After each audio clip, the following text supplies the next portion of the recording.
What's going on, everybody? You're listening to the Point2Point NHL Recap Show, Season 3, Episode 5. I'm Pascal Pryor, joined by Mark Havelak. Mark, today we got a lot of business to talk about across the NHL. A lot of extensions seem to go out this past week, but before we get into all that, we haven't recorded since the end of the World Series. Were you watching that Game 7? I was working, but I was watching it while I was working. Man, I feel gutted. Like I'm not like I can't say I'm like a diehard and completely heartbroken, but like it sucks, man. Like Yeah. it's like they realistically couldn't have gotten any closer without winning, right? Getting to Game 7, extra innings. Fuck, man, it just sucks because it's like as good as they are, and like they got a lot of free agents this summer, and it's like you never really know if you will get back there, right? Like they could, but it's never a guarantee, right? And it felt like it feels weird. I don't know about you, but I almost felt like they were the better team. I know it doesn't really mean much at this point, but it felt like for spurts they were the better team, and I felt like honestly like. They just got dominated by Yamamoto, dude, at the end of the day. Like, that's kind of like what the story was. Like, the guy had 3 wins in a World Series, right? So Yeah. they just couldn't get anything off of him, right? Like, he's so good, man. Dude, it was so tough, man. I was working that night as well. I was in the office, but I was done my shift. I think going into the bottom of the ninth inning, so I was like, okay, like I got to stick around, watch it, right? And as soon as Hoffman gave up the home run, the whole office was just like, oh my gosh, like no way that just happened. And then of course it goes into extras. I'm like rushing, speeding home on the drive home to get there for the extra innings, and yeah, that ending, man, it was so tough to watch. I guess the positive thing for me is, you know what, like that's the first time I've really gone through that heartbreak with a team like that. You know what I mean? It's like I'm not a Leafs fan, like I'm a Raptors fan, so you got to see the Raptors win back in 2019. So Yeah. it was tough to see though, for sure. It was tough to see. Yeah, I'm more saying like I'm definitely like kind of upset. I'm definitely upset about it, but I also experienced the Habs losing in the Cup Yeah. Finals too, and I was gutted. Like even though I didn't really think they were going to win, they were playing a juggernaut. Like it still sucked, right? So I can't say I felt that way about the Jays, but it's just like just looking back, it was like holy shit! Like these guys haven't been in the World Series since like 4 years before I was born. Like what if that happens again? Like, you know what I mean? Like, I'm going to be freaking almost in my 60s. Like, you never really know, like, when this opportunity is going to come, right? So it was honestly like some of like the best baseball I probably think I've ever watched. Like, some people are saying like it's maybe one of the best World Series ever. Yeah. So I'm honestly happy. Like, I got to experience it and kind of like be a fan in it instead of just like a spectator. You know what I mean? Because I usually watch World Series every year anyway. Because I always find it so interesting, dude. Playoff baseball, right? So, hopefully they can get back there, dude. But like, what a ride it was, man. Yeah, it was crazy to see all of Canada go all out for those 7 games. Let's get into the NHL news now, though. The Dallas Stars and Thomas Harley have agreed to an 8-year extension. The contract holds an AAV of $10.5 million. The 24-year-old defenseman had a career-high 50 points in 78 games last season. Mark, what are your thoughts on the contract here for Thomas Harley and the Stars? Yeah, I think Thomas Harley at this point, dude, is kind of emerging to be like a number 1 defenseman if you wouldn't consider him that already. And I think he's a shoo-in, in my opinion, to make Team Canada again this year. And I felt like his coming out party was kind of like the Four Nations, and like when Heiskanen missed time and he stepped up and kind of like he just took the role, and like I think at some point he had 28 points in 32 games while playing like 23 minutes a night. I like this contract, dude. I'm not going to go out on a limb and say like it's a bargain and whatever, but I don't think I have any problem with this contract. I think he's going to be at least worth this contract basically every single season if he's putting up 50 plus points and eating the minutes that he does. And like, I would say he's like average defensively at this point. Like he's nothing really like spectacular, but I also don't think he's a liability either. And I think that's a reason why he made Canada. Like they just realized, or like he didn't make Canada originally, but I mean, he was their first guy they called when they needed a guy. Right. So I think that his two-way game is a little bit like not recognized enough either. And I just think having like him and Heiskanen long term for like it's under 20 million, right? For like two guys that I almost Yeah. consider like number one defensemen and like two top 20 D men in the NHL. Like I don't mind this contract at all, dude. Like I think if he has an off year, maybe you could argue like he's not worth it, like in that particular season. But I think with the cap going up and the way he's playing, like he's no doubt worth this money. Yeah, I don't have any doubt that in my mind that he's worth this money. When you look at Thomas Harley, like I completely agree with you. That Four Nations face-off for him was a complete coming out party, right? Like that was a guy that wasn't even on the original roster, and by the end of the tournament, we were all like, "There's no way he's off the Olympic roster. Like he's a shoe-in for the Olympic roster, right?" And when you look at the stars now, like you mentioned the 1-2 punch of him and Heiskanen, like you can make an argument that Thomas Harley right now is a top 20 defenseman in the NHL. If not, he's just outside looking in, but he'll be within the top 20 for sure next season if he keeps on performing the way been performing last season and early on this season.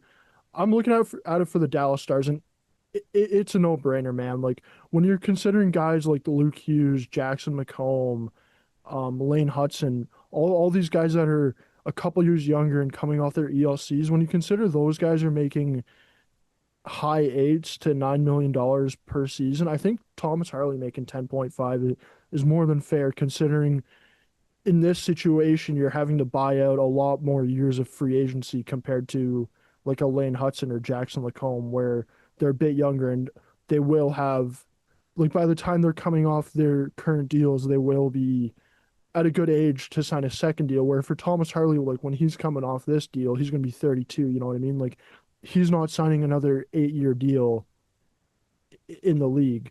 So I think for the Dallas Stars, this is a great contract. I will say though, it does set up kind of an interesting cap structure for their team. And I've seen a lot of people asking this, so I want to ask you this, Mark. What does this mean for Jason Robertson's future with the Stars? Yeah, I think it's interesting to see what they're going to end up doing with that because like I've been hearing like around the Mikko Rantanen number is like I think something I don't know if he's asking for or where people think it might end up being. It's tough. They're gonna have probably like just enough cap space to sign that, but I mean I don't think ideally they want to go that high. Maybe Yeah. like just maybe I kind of think that they're looking at the most recent signings with like Connor and probably we're going to talk about Necas, right? And I think they're trying to get him like probably around 11. That's what my guess because you're buying one RFA year too, right? Like he's eligible for arbitration this summer and he could walk straight to UFA next year. I mean, I don't think Yeah. that's going to happen, but slightly different situation, and maybe that's how they're trying to like lower the AAV like slightly, right? But I don't know. Ideally, I do think it's going to get done. I don't know if it's going to be that soon, though, to be quite honest, and I don't know if there's a huge rush for it to be that soon, considering he's an RFA. Do you agree, or do you think like a trade is imminent almost?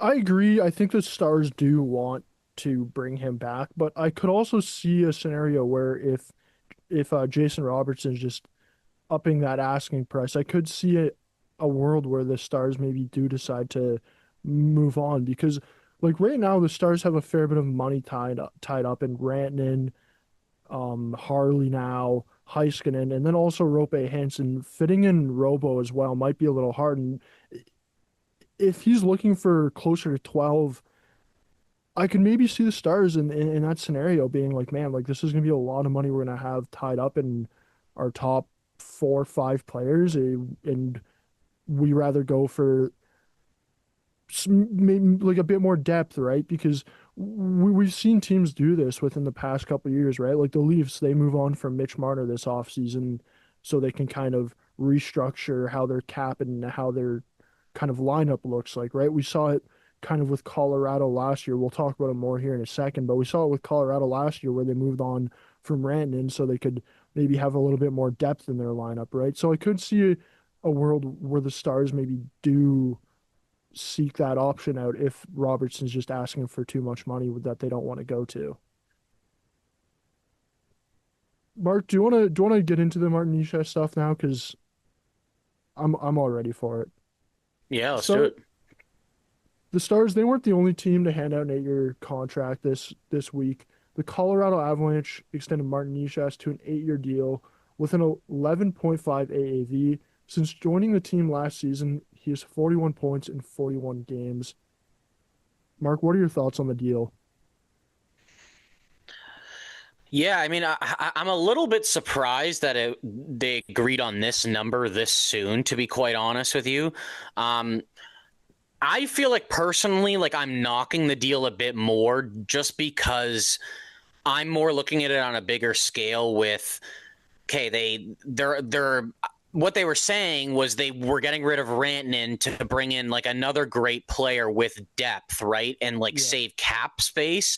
But at the end of the day, they saved what, 500 grand? Like, I don't understand it, to be honest with you. I think that it was more like we don't need this situation happening again.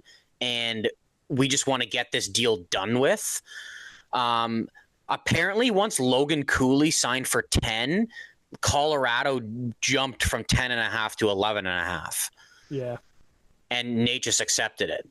I don't think this is going to be like a bad deal because I think he's going to be a great player that's going to be like a kind of a great sidekick to McKinnon.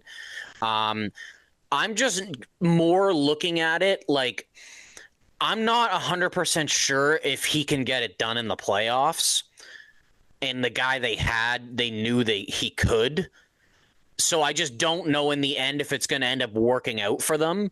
But I think as long as he's like producing at like probably like a point per game rate like he is now, like the deal long term will be completely fine. But I just don't love what they ended up doing with this whole situation, to be quite honest with you.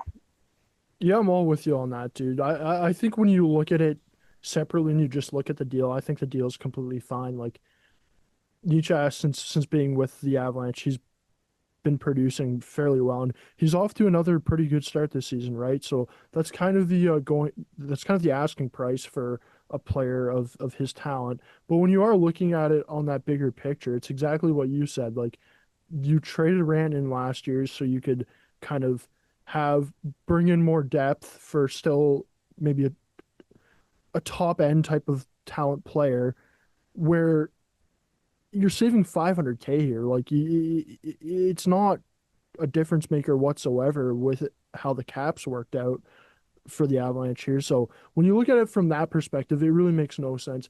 I will say though, the one area that I think maybe kind of backfired for Colorado is I don't think Colorado necessarily thought Nichas would be this good maybe right away with the team. Well, no, they didn't think. Well, apparently, Friedman said that they didn't think at first. Obviously, the whole cap going up by a lot changed things, but apparently, when they brought him in, they thought he was going to be like a $9 million player. Which is fair. And then they thought they were gonna have more cap room, right? And also, like going back to the Randon thing, for people who were saying like, oh, he wasn't gonna sign in Colorado for 12. One, maybe he would have at the end of the day. And if he was asking for 13, I'll be honest with you, I would still prefer to give Randon 13 than have Nate just for 11 and a half. Yeah, Mark, I'd completely agree with you on that. Like as you mentioned, one of the guys is a proven playoff winner, won a Stanley Cup. Like you know what Rantanen can do in the playoffs.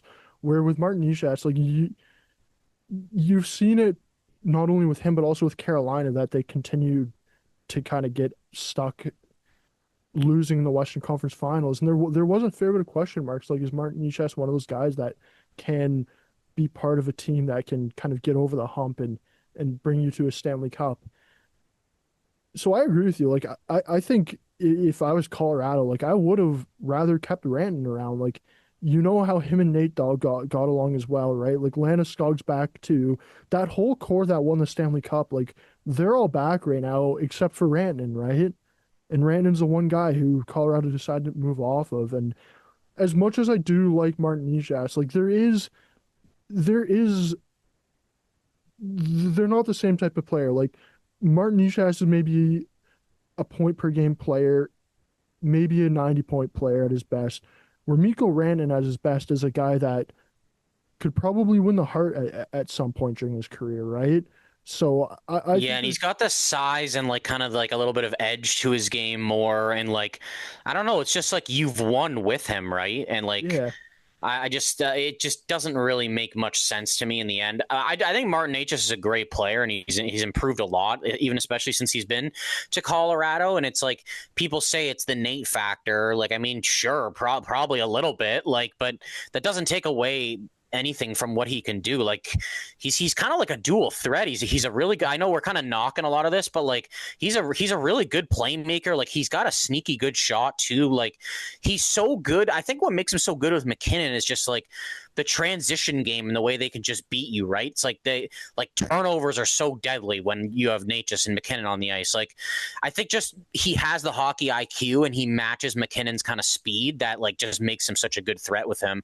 And honestly, like Lekkonen's been playing with McKinnon for a couple years now, and he complements them really well too, right? So like I think for a guy to compliment McKinnon, like he loves playing with him, right? So it's like, I guess you lock him up, right? It's just, I don't really, the cap structure in the end doesn't really make much sense to me. Like, even though they are kind of a team that's, they're working close to the cap too, right? yeah. Like even next year, like when this deal's kicking in, it's like, well, they got Brent Burns for $1 million this year. Like he's actually been pretty good with them. Like I don't know if he's playing again. Maybe he will.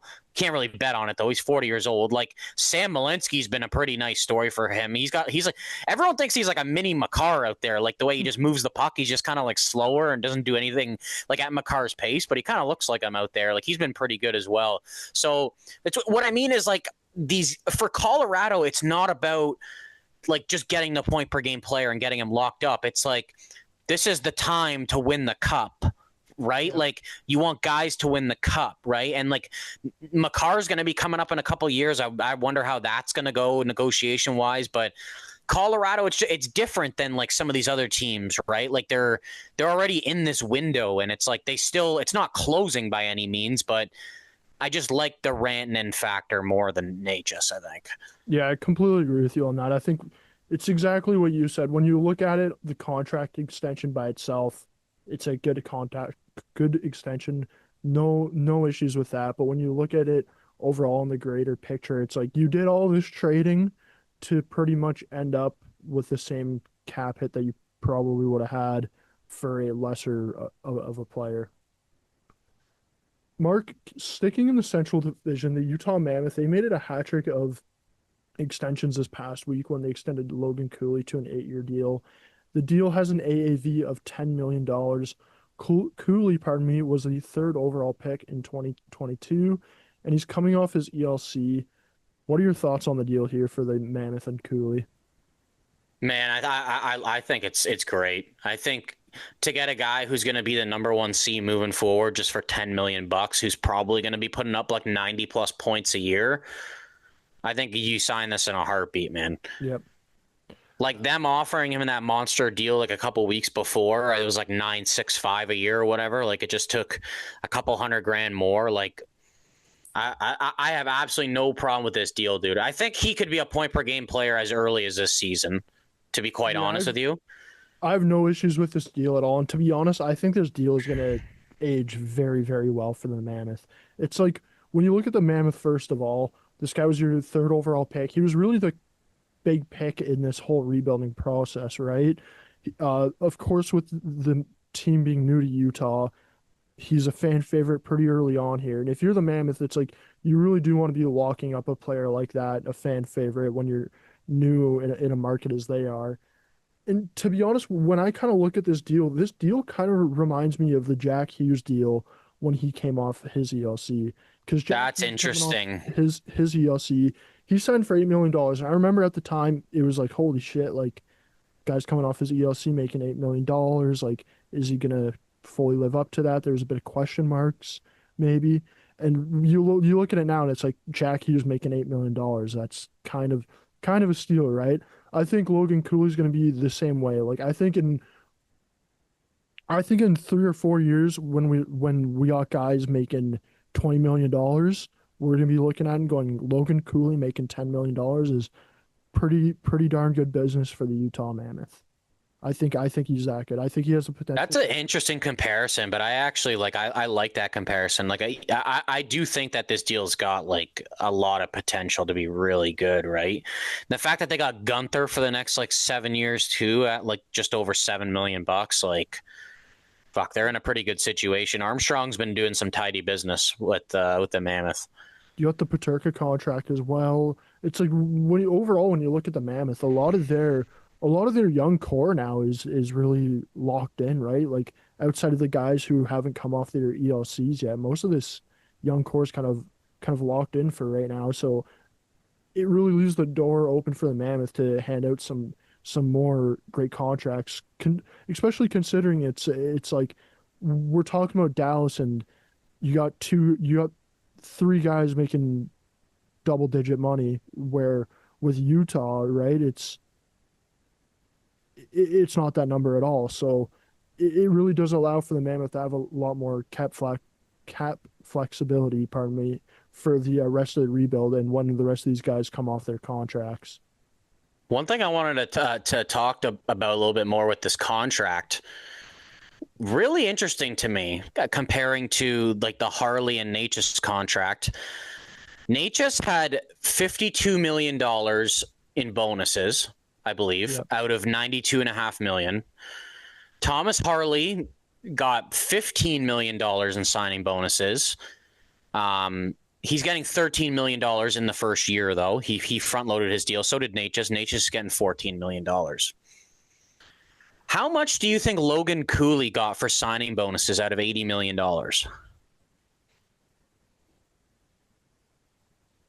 I'm gonna say it's either gonna be a lot or it's gonna be like very little. I think it's gonna be very little, to be honest. I'm gonna go with he got like 10 million in signing bonuses. Zero. Zero. Nothing. Yeah. I'm surprised. So he is making $13 million, 11, 11, 10, and then it goes down to 7, 8, 8, 2, 8, 5, and then 10, 5 in the last year. He's got a modified no trade clause in years 5 through 8, the first that he's eligible for, because you're not eligible when you're an RFA for a no trade clause. So I was kind of interested. I was like, dude, does anyone else on their team have any no trade clauses? Because like you'd think that they look at him as like the face of the franchise. Maybe it's Keller still, right? Yeah. But like, so I look and I'm like, Gunther, they signed him a year ago. Nothing. No bonuses. And I was like, JJ Paterka this summer, maybe? Nothing. Go to Clayton Keller. That deal was signed a couple years ago. He's got 11 million bucks in bonuses out of he signed a 7 times 7.1, so 50 million. I'm surprised, dude. They've only given out $11 million in signing bonuses right now. So that honestly, I think kind of sets the table even for the rest of their core when they're signing. Like, I don't think anyone on this team is getting bonuses. Yeah, and like they do still got a decent amount of guys that they are gonna have to sign at some point, right? Like Simashev, he's looked pretty good so far in his young NHL career, right? Like TJ Ginla, he's gonna be coming up. Um, Dehoyne, who they drafted this year, they're gonna have to sign him at some Karel point. Vejmelka this past season, they signed no signing bonuses either. So yeah, like the way Utah has handed out their contracts so far in their early existence, like I think it's been very tidy and it's really set up for guys taking discounts and guys being a lot more team friendly compared to other teams. And man, I think Utah's gonna be a team that we really got to watch out for many of the years to come here. Like I know how high we are on the Montreal Canadiens on this podcast. Like I would say the Utah Mammoth are maybe a year behind the Montreal Canadiens, but I think they're on that same trajectory as they were last season, and are kind of that team, but in the Western Conference. So I got nothing but praise for the Utah Mammoth. Mark, I know you're a big Utah fan as well, wearing the Utah Mammoth hat right now. So More just a fan of the logo, but I mean, yeah, they're definitely on the uprise, dude. There's a lot to be excited about with yeah. that team. Let's talk about the UFA market now. This offseason, the UFA market It's weakened a little bit here. Jacob Markstrom, he's extended with the New Jersey Devils. The deal is a 2-year deal with a $6 million AAV. Mark, I was a bit surprised by this deal, to be honest. I understand that the goalie market in the summer it's not going to be great for the UFAs. We know the Devils have really had a lot of issues with goaltending, sort of since Jack Hughes has been drafted, to be honest. I just think it's when you're Jacob Markstrom, like he's already been injured this year. We know he's kind of hot and cold at times. I just think with him, it's like given his age, would you not have maybe wanted to wait a little bit more into the season to kind of maybe see how the rest of the season goes at all before you extend him? Or do you think this is a no-brainer for the Devils? No, without a doubt, dude. I was a bit surprised at how fast this whole thing kind of translated. I heard he wasn't really happy that like a deal wasn't really talked about sooner. I don't know if it's just because like Allen's like, dude, him and Allen are the same age, and Markstrom was the 31st overall pick in the '08 draft, and Jake Allen was the 34th overall pick in the '08 draft. And Markstrom's got a 5-year, or Jake Allen signed a 5-year deal this offseason. So I think ideally Markstrom was looking for. I know they talked about like going longer term at a lower number, but I don't think the lower number was like something that Markstrom was willing to do. Like I think they wanted it. Like they got Allen at 1.8. I'm pretty sure they were trying to get Markstrom like at like $3 million or under on like a longer term deal, and he just wasn't interested in going that low. I don't know. I don't really know how I feel about this deal. Like I do agree that the market is thin and there aren't a lot of options. But the thing that's just weird to me is they're doing well.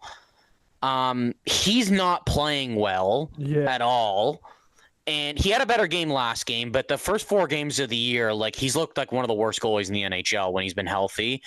And the other guy in Jake Allen looks phenomenal.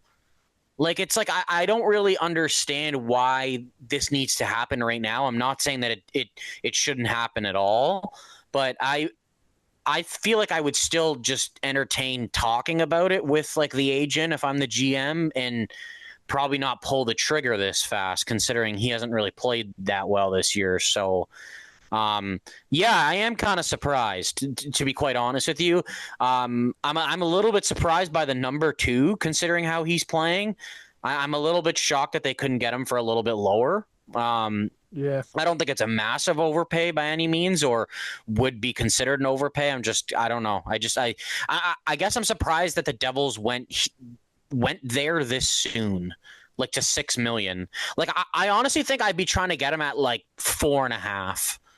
And then I'd be slowly working up. Maybe if he's playing well, like I'd be willing to do it. Like goalies aren't easy to find, like, you know what I mean? But he's not even playing well. Like what is, like, you're signing him at his lowest and you're giving him $6 million. I don't really understand it. Like I think do you agree that I think he's turning more into like a 1A than in like he's a starter now? Like I think they're more like they're sharing the net a bit more, which is fine. But I don't consider Markstrom like, I really have to dig down. But it's like I don't even know if he's like a top 15 goalie right now in the NHL, to be quite honest with you. I would And he used to be better. And he was better with you guys. And I think he's just. Last year, he was kind of like average, above average, and then it's just, I don't know, right? So, Yeah, I would agree with that. And to be honest, like I think part of it is that is the age thing, right? It's like he's 35 years old right now. It's like maybe the poor play to start this season is regression. Maybe it's not. At this point, it's too early to tell. So if you're the Devils, why would you not want to wait until American Thanksgiving just to see if this play does keep up for him? Because maybe he just is regressing now that he's getting older. And then it's like at that point, do you really want to extend him for 2 more seasons at $6 million, or would you maybe not rather go and try to make a trade or something? Because like we've seen it in past years, like teams that are tanking are open to trading their goalies, right? Like Blackwood got traded last year. Like, look at how he is for Colorado now. Like, I think that was a good trade. That was a good route for Colorado, right? Like, if you're the Devils, like, they definitely have the assets to pull off some sort of trade like that if they need to. But no, instead they decide to commit to a 35-year-old goalie for 2 more years. And as you mentioned, on top of that, Jake Allen, their backup goalie, is the same age. Like, you got no youth in that net.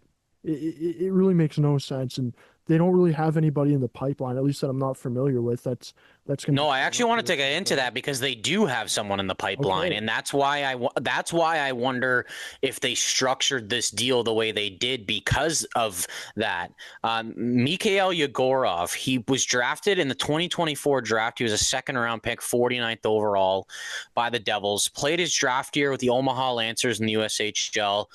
Didn't really have great numbers. I kind of remember like I watched him a little bit, and he looked pretty good, and like I only watched a couple clips and a couple of clips of a couple different games of him, and he looked pretty good. And I was like, he's definitely gonna get drafted. Didn't really know where he was gonna end up going. Big Yeah. guy though, he's 6'6". Like he takes up a lot of the net, moves well, but like it was just like more looking at the numbers, like 892 save percentage in his draft year. I know it's not a good team, but it doesn't really stick out to you, right? But the Devils, they went pretty early, dude, like mid second round pick. Went back to Omaha the next year because he was committed to go to BU, and he started playing even better with Omaha. 19 games, he had a 912 save percentage. Omaha, I think, had 4 wins in 19 games. He was 312-3, and New Jersey was like unhappy with his situation, and they asked BU if they'd be willing to take him early.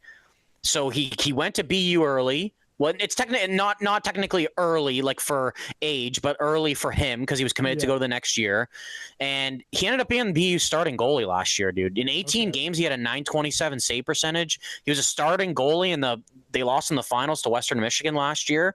I honestly, right now, consider him like a top 5 to 6 goalie prospect in the NHL. I think that he's got kind of the profile and like the goalie stature to be like a 1A goalie in the future, like maybe even a guy like Markstrom like down the road, Yeah. to be quite honest with you. So I think they're looking at his development too, and this could be a reason why Markstrom's contract is 2 years and they don't want to go like really long with him, because I really wonder if they think Yegorov could be just a couple years away, and then it's like you've got him coming in with a nice vet in Jake Allen, right? So yeah, I would honestly keep an eye on this guy, dude. I think he's going to be a pretty solid goalie in the future, and he's having a little bit of a rough start this year with BU. But I mean, I think if you give him a couple more years, even if he's not quite ready, like in 3 years from now, like you could probably sign a different option to like a 1 year deal to kind of tandem with Jake Allen, right? Because I think Jake Allen could be pretty solid till he signed till he's 39, right? Like Cam Talbot's 38. So it's like, even if you're getting like, I think Jake Allen's better than Cam Talbot, but like, even if you're getting like Cam Talbot-esque goaltending at 39 from Jake Allen, like, I think that's totally fine for $1.8 million. Yeah, I would definitely agree with that. I just, for me, it's the Marsham contract. It's just, I think the Devils maybe could have at least waited a little bit or even explored maybe other options before they had to hand out this contract. But I just feel like it seems very rushed, and I kind of Yes. understand that. I kind of understand that given their goaltending issues previously, but it's like rushing I wonder if it's contracts because and the Jake Allen one, like they rushed to sign that because he signed on July 1st, like an yeah. hour before free agency opened.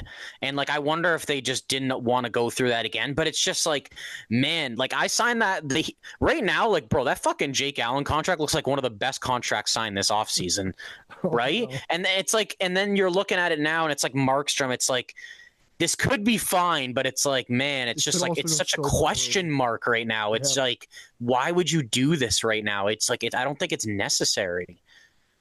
Mark, I want to go back and talk about Thomas Harley a little bit here. Before the episode, I was thinking a little bit, and when I was doing the prep for this episode, Thomas Harley, I think he's hell of a defenseman, and I was trying to kind of figure out where I would rank him among defensemen in the NHL. Like, is he top 10? Is he top 20? Is he just outside the top 20?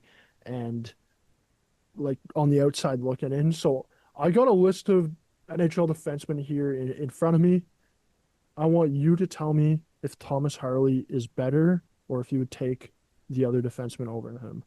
So Are we first one, talking just this season or like overall long term, like kind of like on your franchise? just the season right now. This season, okay. Yep. Thomas Harley or Dougie Hamilton. Dougie's great, but I would take Thomas Harley. Okay. Thomas Harley or Noah Dobson. Throwing me the curveball with the Habs. I would take Thomas Harley, even though I love Dobson. Okay, this is where it's gonna get tougher. Thomas Harley or Evan Bouchard. I honestly, Bouchard's looked brutal this year. I would take Thomas Yeah. Harley. Thomas Harley or Jake Sanderson. Ooh, that's tough. Yep. I honestly think I'd probably go Jake Sanderson.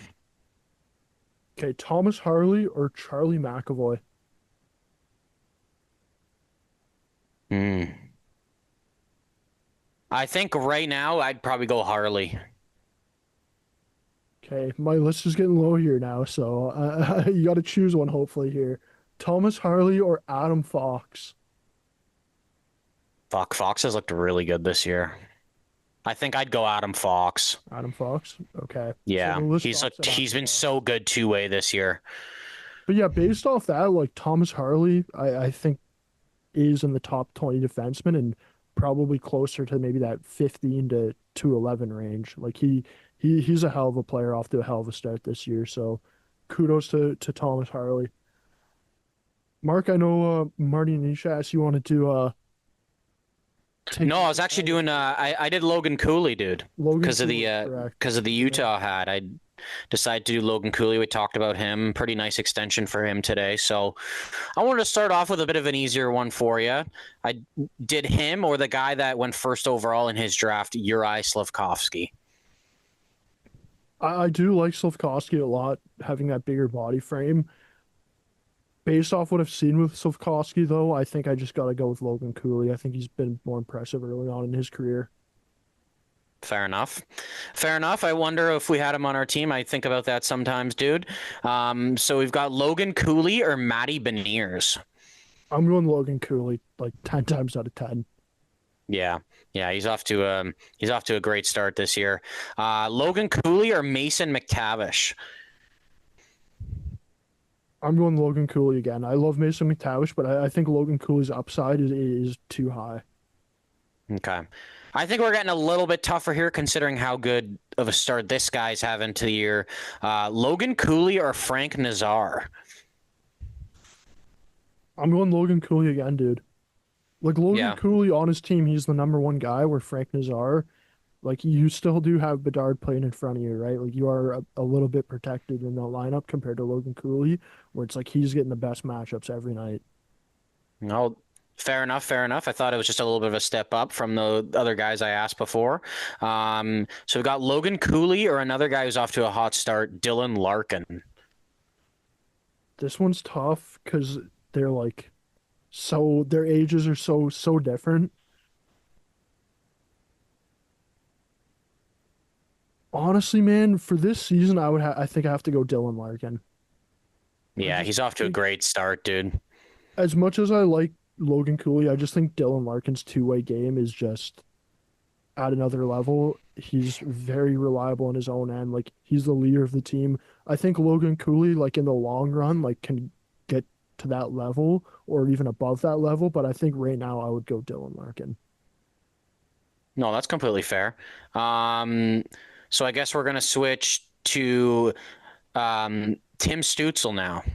Okay, Timmy Stew or Dylan Larkin. Yeah. I'm gonna go. I'm gonna go Timmy Stew. Yeah. Yep. I was curious what you thought about the Stutzel Larkin. I kind of think they're almost near the same kind of tier-ish in ways. Um, all right, we're getting a little bit interesting here. I got a couple young guys to wrap this up. So you go Timmy Stew. I ask you, what about Connor Bedard? Dude, that one's tough, man. That one's tough. Because like Bedard, we haven't seen his full potential. I don't think. but he's been off to a You, hell of a start this you got to season. think of just what he can get to this season, though. That's what you wanted to base it off of, right? I'm gonna go Connor Bedard. Okay. Tough one. This might be even tougher, dude. Connor Bedard or Macklin Celebrini? Why are you doing this to me? I'm gonna go Bedard again. Might be a bit Okay. controversial, but I'm gonna go Bedard. What do you think his like? Do you think one? Do you think Celebrini can hit 100 points? And two, like, what do you think Bedard could do? I think Bedard could hit 100 points this season as well. I Yeah. think I think Macklin could potentially as well. I think the one area where I look at the Macklin versus Bedard debate, and I kind of still lean towards Bedard, is like when you look at Macklin, Celebrini, and who he's been playing with early on in his career. Like he has Eklund, he has Will Smith, he has Tyler Toffoli, right? Like he still does have some pretty decently talented players that he's playing with. When you look at Connor Bedard and who he was playing with early on in his career, like he's playing with a Teravainen who's like coming off his career worst injury or career worst year and an injury, right? Like he's playing with Tyler Bertuzzi when Tyler Bertuzzi was a free agent and all 31 teams except for the Chicago Blackhawks passed on signing him, right? It's like I think if you put Bedard in that San Jose lineup, I think he would be having the same success, if not more, than Macklin Celebrini. That's just where I kind of look at it and kind of it changes my perspective a little Fair bit on it, enough. right? I think I would take Celebrini, to be quite honest with you. I just like the 200-foot game a little bit Yeah. more. Do you think either of them, or maybe both, could make Canada? I think I think my take on it is you take both. You take both. With the expanded rosters, right, it's like the Four Nations face off, it had the rosters where it was. Now you have the expanded rosters for the Olympics. I believe it's a 25 Yeah, person but it's only roster. going to be one more forward and one more D. Like, it's not that much. See, I would still take them, dude. Even if they don't play in a single game, it's like Okay, we got to the get in more of a deeper discussion of who the hell you think is making the team then. it's just the NHL. Here's my quick reasoning on it. The NHL and international hockey, we know it's going to be set up for the future, right? Like this is going to be consistent. It's consistently going to happen every 2 years where we're going to have best on best international tournaments. If you're Hockey Canada, you want to put together your best team for the tournaments, but you also want to help in the growth of these players, right? Because in 2 years after the Olympics, like Connor Bedard, like you might be relying on him a fair bit at that tournament. Same with Macklin Celebrini, right? So why would you not bring these guys to the Olympics now and kind of have them learn all this at a young age and kind of set them up for success compared to having them play in their first best on best international tournament when they maybe got to be the number one centerman, right? Or the number one winger or the guy on the team, right? So I think it's you bring both those guys just to kind of set up the future of Hockey Canada. That's just my So take. do you know, like, in your mind, who, like, guys, or a single guy that was on Canada last year that you're like, they're not making the team? Travis Konechny is one. That's completely fair. I don't think he's making the team. So Travis Konechny's one. You replace Macklin Celebrini with him. You bring Connor Bedard as the extra forward. And then honestly, there's maybe one more guy that you take off the forward group there so you can bring Mark Scheifele.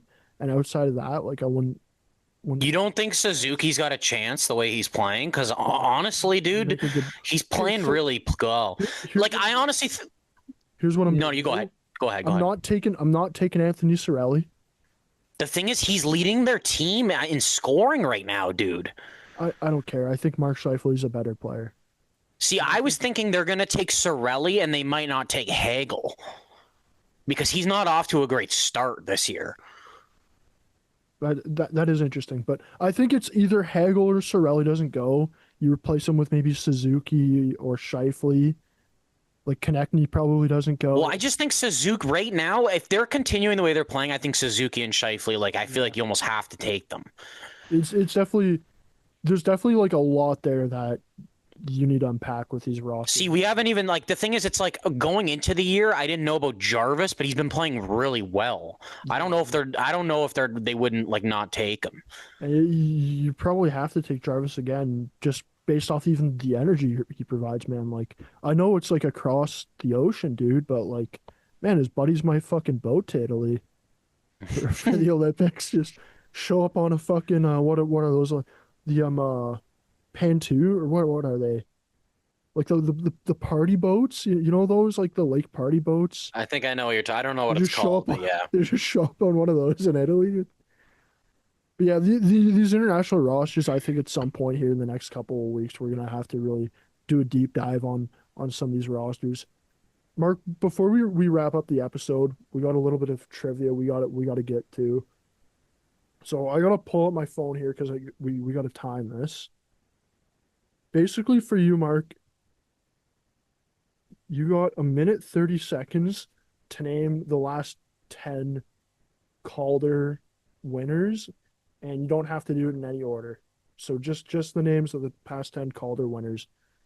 You ready? Okay. Yeah. Like the timer starts now. Okay. McDavid, Matthews, Yes, yes. Panarin, Lane Hudson, Connor Bedard. That's 5, right? Bedard, Hudson, Matthews, you said. McDavid, I'm not seeing on here. 2016, isn't it? Nope, 2016 was not. Fuck. Why am I blanking? Jack Hughes? No. Nope. Makar? Yep. I said Panarin, right? Panarin was 2016.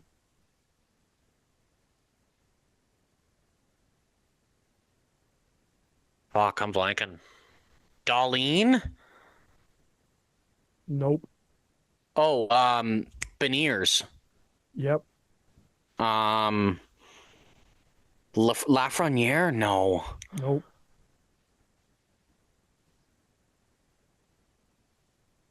Kachuk? Nope.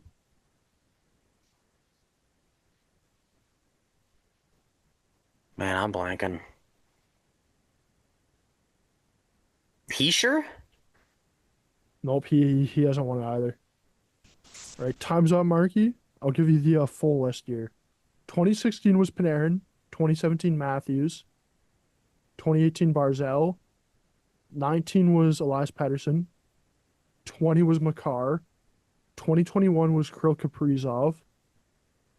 2022 Moritz Seider. Beniers, who you got. Bedard, you got. And then Lane Hudson, you got as well. So 5. That's the full list there. The 5 of McDavid 10. one is when you said that. I forgot, dude. I was like, yes. I was like automatically in my head, yes. And then I forgot that he got hurt, dude. And I was like, where the fuck is he? And then I was like, oh yeah, that was the 26-year-old Artemi Panarin winning the winning the Calder that year. So you did pretty good, Marky. You got a fair bit there. I think we'll have to replay it and figure out the full number, but I think it was 5, but I mean, yeah. There's a couple that I'm kind of cheesed about, like Barzell and Cider, that I feel like I should have got, but not too bad, not too bad. So I'm doing the same type of thing. I hope this isn't too hard for you, but you got a minute and a half to name the last 10 Vezina winners. I got to grab my phone, which will take me 20 seconds that you got to think about it. I got to think about this.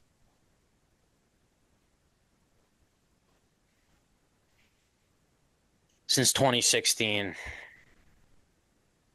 And let me ask you,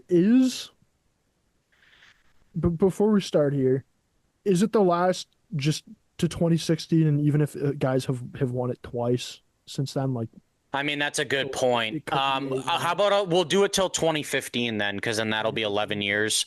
Because one guy has won it twice, so okay. We'll do the last 10 Vezina winners, quote unquote. Let me know. Let me know when you're ready to go. Ready now.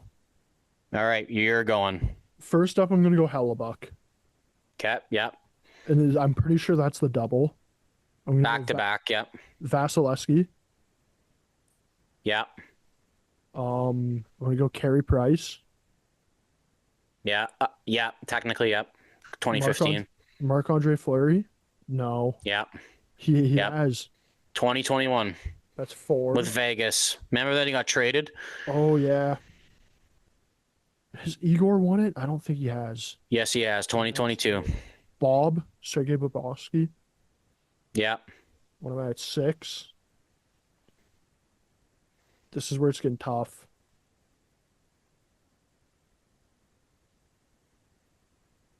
You actually only have 3 more left, actually, because Hellebuck won 3. I was wrong. He has 3. So you're naming 9 out of the 10. You've got 35 seconds.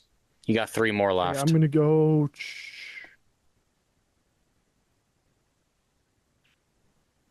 like Quick, no.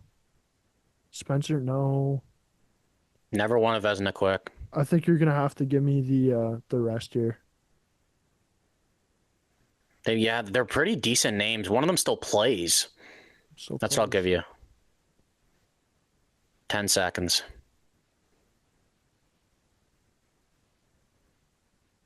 No, I can't. I can't get him. Can't get him. You did good, dude. You got 6, though. I realized like halfway through that Hellebuck also won it in 2020, so you technically only would have got 9. So the ones you missed, 2016 Braden Holtby, Yeah. 2018 Pekka Rinne, and then 2023, I thought you'd get this one, Linus Allmark. Dude, I should have gotten that one. That was pretty good, though, dude. I didn't think you'd get a lot of these. What can I say? I'm a goalie aficionado, man. Yeah, Jonathan Quick never won a Vezina, dude. Which is crazy. Because right after like 2014, Rask, and then Bob won in 13, Lundqvist, Tim Thomas, Miller, Thomas, Brodeur. Never anything from Quick, dude, which is crazy. 2 cups, though. In the back of my head, too, I was like thinking like do I name a Hank? But I was like, no, that's going to be too early. The Braden Holtby and the Pekka Rinne one, man, like I would have struggled on those. I should have gotten the Allmark one, though. I should have gotten that. I thought, if anything, you were getting the Allmark one, to be honest. Of course, it's the one I don't get, though. Just completely unpredictable. Overall, though, that's going to wrap up this week's episode of the Point2Point NHL Recap Show. We'll be back next week at some point here in the near future, Mark, as we kind of mentioned briefly today. Like, we're going to have to talk about the Olympics rosters. So the season's really picking up here as we go on. So there's going to be a shit ton to talk about here as we continue to record. So for everybody tuning in, thanks for tuning in and keep an eye out for more episodes.